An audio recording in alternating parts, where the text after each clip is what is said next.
Hey guys, it's Holly. Welcome back. So I'm doing a little car video today, and today I want to talk about, without further ado, I just want to talk about our children and their mental and emotional well-being. And so most people will say like mental health, I call it mental health too sometimes, but I usually call it emotional health and wellness.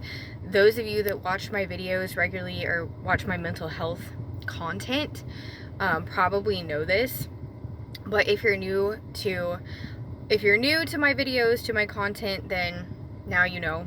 I usually will call it emotional health and wellness, and I have many reasons for doing that, but I really do feel like it's important to say that because it really does come from a deep emotional place. Things that we have going on mentally, it comes from a very emotional place. It comes from things that happened to us in our childhood, things we are feeling, pent up feelings, all of these things. And so I want to show you guys kind of what I use for my son. Currently, my oldest son is 7 and he has ADHD and anxiety. He deals with a lot of anxiety, a little bit of depression here and there, not much, just a little. And then he also just struggles a lot with, he had a lot of trauma as a child, and so he deals with a little bit of PTSD as well from some things that we went through, together when he was very young. So we're seeing a therapist for a while for him. We've seen a couple of different therapists. The first one we saw, we only saw her a couple of times. She kind of just did an assessment. She told us, and I think he was like 4 at the time, and this was probably about 3 years ago. And she told us, she was like, well, your son, he just has, some anxiety, generalized anxiety, and, obviously some ADHD. And so I understand too, people have differing opinions on the ADHD thing.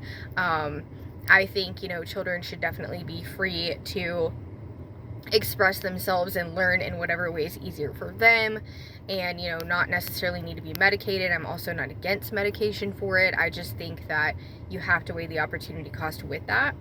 And so for my son, we currently don't have him on any medication. We did actually try a few. All of them gave him very horrific side effects that we could not even live with. So, yeah.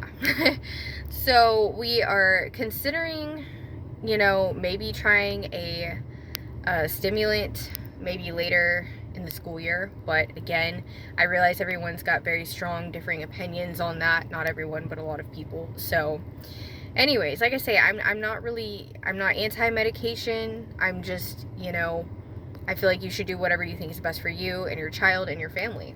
So without further ado, we're not seeing a therapist right now. We also saw another family interventionist. So like basically a specialist. They're not like a licensed therapist, but it's someone that comes out to your home or the school if the child is in school. But for those of you that don't know, my son is homeschooled. So they will come to your home or your school, and they will work with your child, and the session is usually about an hour, and this can be, as much as once a week, maybe even twice, I'm not sure, or maybe it might even be once every other week or once a month, depending on where your child is at. So we did have one that was coming, and this went on for, I think we saw her for probably about 2 to 3 months, and the bottom line is, we really liked her, but she was just really inconsistent. Like, she was really great as a person, but it's just that it wasn't really honestly helping, and it was kind of more difficult. It was more trouble for us than what it was really worth, because we were essentially struggling to yet keep another appointment when we're already always running back and forth to all these different appointments between extracurricular activities to, trying to just take care of ourselves, our home, do our school stuff, education stuff, me go to work and do all of these things. And there's always, one of us always has a dental appointment or a doctor's appointment or a this or that, and so it's kind of like adding a therapy appointment in there. I know a lot of people are going to hate me for saying this, but adding that in there kind of made things a little bit more difficult for us. And the interventionist that we had was also quite flaky, and she was new, and it was just really hard to kind of like, because she would constantly cancel, she would constantly, you know, be like, well, I'm sorry, I can't make it. And sometimes it would be at the very last minute when I had already like hired childcare for my younger son. And that was another thing, is like, it was hard to, you know, and it was okay if he was there when she was there, but it would just be really difficult for my 3-year-old to be there with us while we were trying to do this. And so, yeah, it just got to be too much. And so honestly, yeah, we kind of looked into trying to figure out what we could do from home and see what kinds of things and activities we could do from home to try and help out and kind of do at-home therapy, so to speak. And so that's what we're doing, and that's what we've been doing for the past couple of months. So I want to show you guys just a few of the things that we're using. Now, this is not everything that I have, but it's just what we're using right now. So first and foremost, I got him an insomnia journal, because another thing that my son struggles with is insomnia. And so he doesn't use it very often, but I try to get him to. But you can just use like a basic journal, or we actually bought a separate insomnia journal, but he left it at my ex's house, and we can't find it now. So anyways, go figure. But so this is just like a basic little like notebook, you know, so you can just use something like this, a notepad, literally whatever you can find, even if it's a stack of paper. So you don't have to buy anything specific. You can even make your own, just put like insomnia journal, whatever. And this one I love because it has my business logo on it. But anyways, so an insomnia journal, and I feel like that's really, even just like knowing that he has one really helps him. And so the thing that we're using the most right now is the CBT workbook for kids. So this I bought off Amazon, and I'm sorry, it's really sunny and bright, and it's like I'm in a funny place where I'm parked with the shade and the sun combination. But so CBT workbook for kids. So proven techniques and exercises to help your children get relief from anxiety, depression, and emotional issues. How to overcome ADHD, PTSD, and OCD for a happy and healthy childhood. So this is by Tara Wilson. And this was just a very inexpensive book from Amazon.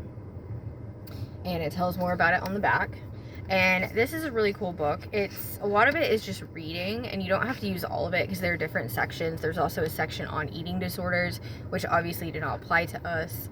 But you can go through and just do whatever you want to do out of the book. And they make so many of these. And then they have like questions where you can like answer the questions with your child.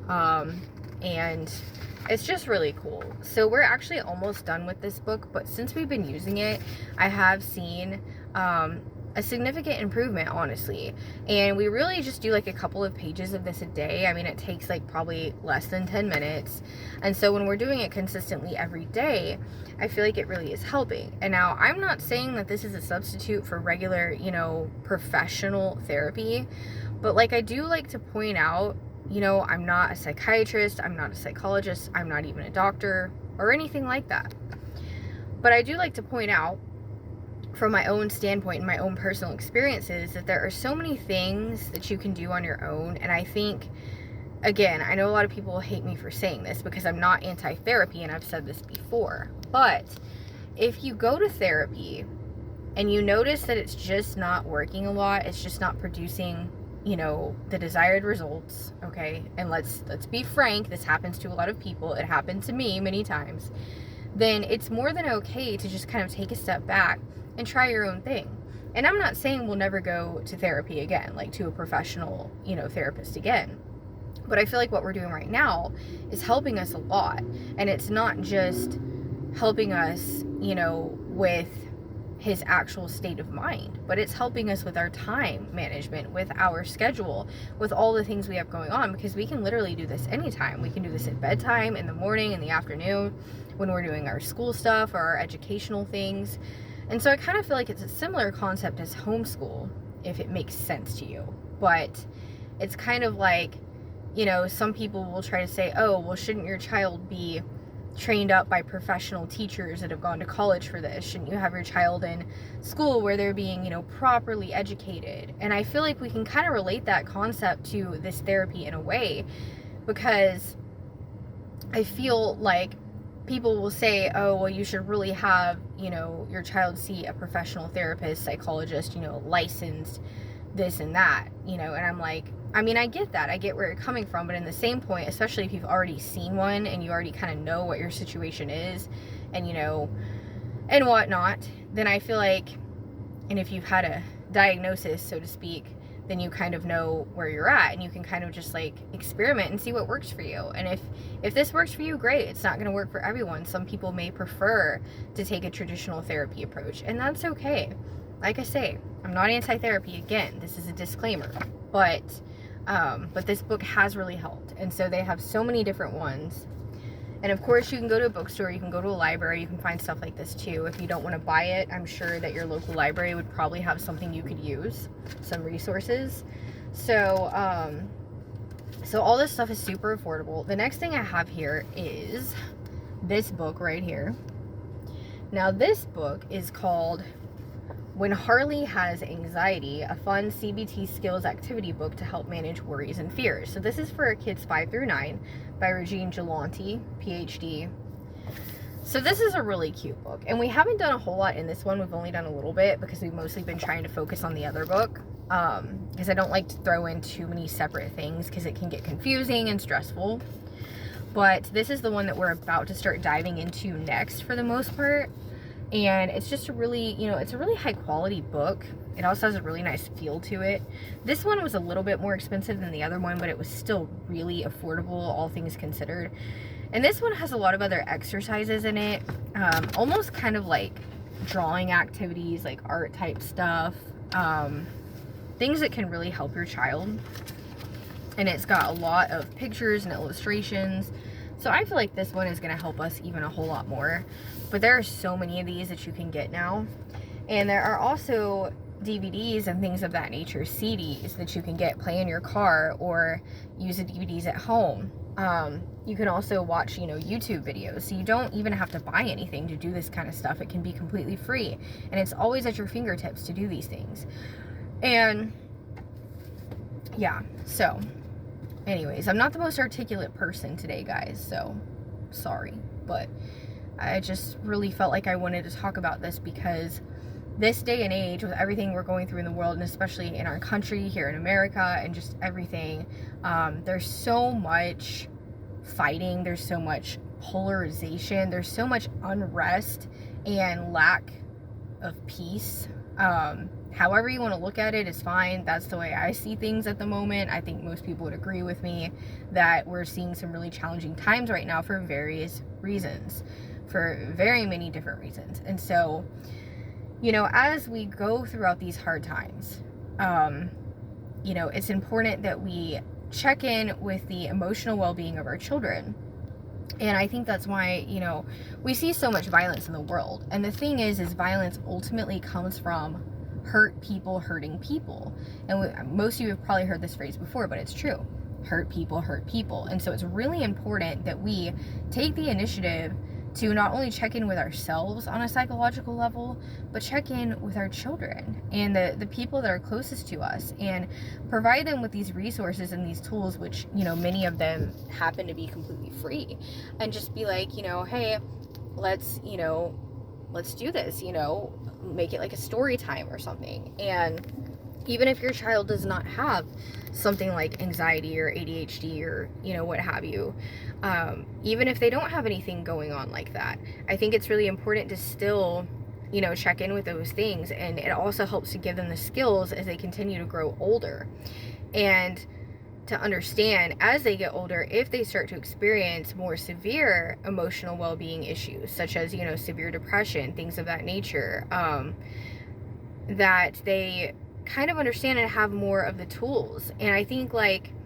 parents can be so squeamish about talking to their children about their mental and emotional health. And I think that's one really huge problem in society today, if not one of the number one problems, I know it is, that people are not raising their children to consider these things and to talk about things, and to have an understanding of mental health and mental health struggles.